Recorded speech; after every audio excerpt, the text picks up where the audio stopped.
Remue ménage. Remue ménage.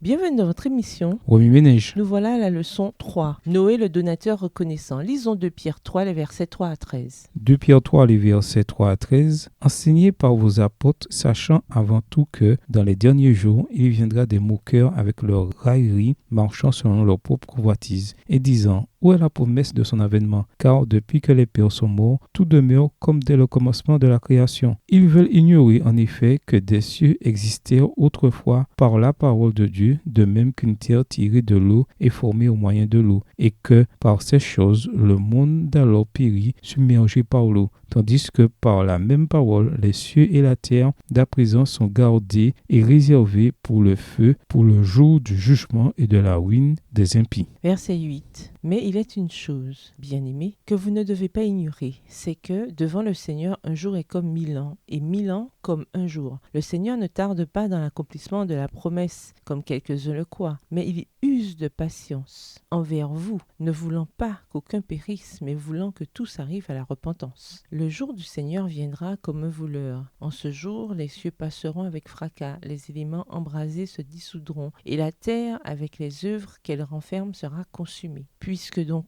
toutes ces choses doivent se dissoudre, quelles ne doivent pas être la sainteté de votre conduite et votre piété, tandis que vous attendez et hâtez l'avènement du jour de Dieu, à cause duquel les cieux enflammés se dissoudront et les éléments embrasés se fondront. Verset 13. Mais nous attendons selon sa promesse de nouveaux cieux et une nouvelle terre où la justice habitera. Introduire, quand on perd tout. Servant dans une région sous-développée, 2 missionnaires adventistes, le mari et sa femme, économisaient pour acheter une étagère de salon. Après avoir prié à ce sujet, ils ont trouvé une étagère d'une beauté remarquable en vente dans un magasin de meubles de luxe. Comme le prix correspondait miraculeusement à ce qu'ils avaient déjà économisé, ils ont donc décidé de l'acheter. Quelques mois plus tard, ils ont reçu un appel à travailler comme missionnaires dans une région encore plus pauvre. S'ils acceptaient cet appel, ils devraient tout vendre, y compris leur nouvel achat, mais à un prix ridiculement bas. Ils savaient que ça pouvait paraître enfantin, mais ils ont envisagé de refuser l'appel à cause de cette étagère. Après tout, n'était-ce pas Dieu qui les avait aidés à l'acquérir? Finalement, ils ont reconnu qu'en s'attachant à ce cadeau, ils ne tenaient pas compte du dispensateur, de ses plans pour leur vie et le salut des autres, ainsi que de sa capacité à subvenir à leurs besoins. Refuser l'appel prouverait que dans leur cœur, le cadeau était devenu plus grand que le dispensateur. Dès qu'on se rend compte que suivre Jésus et travailler pour lui signifie tout lui abandonner, on peut trouver ça difficile. Ça peut exiger qu'on quitte des associations, qu'on renonce à des propriétés ou à des revenus, ou même qu'on y laisse sa vie. Ce qui est sûr, c'est que tôt ou tard, nous laisserons tout de toute façon, la totalité de nos biens derrière nous, soit à la mort, soit au retour de Jésus. Dans cette vie transitoire, tout ce que nous avons sera perdu, y compris nos corps qui seront remplacés par des corps immortels en un instant, en un clin d'œil. 1 Corinthiens 15, versets 50 et 52. Au cours de cette semaine, nous verrons comment une famille patriarcale, sachant qu'elle allait tout perdre lors d'une crise mondiale imminente, a renoncé à toutes ses ressources pour les investir dans le plan du salut de Dieu. Lorsque la crise a pris fin,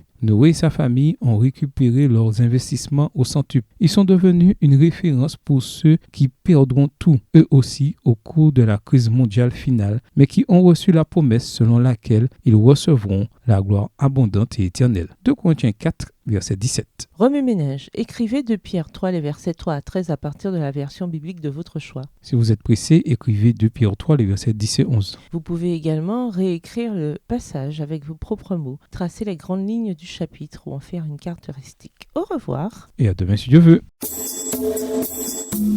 Remue ménage. Remue ménage.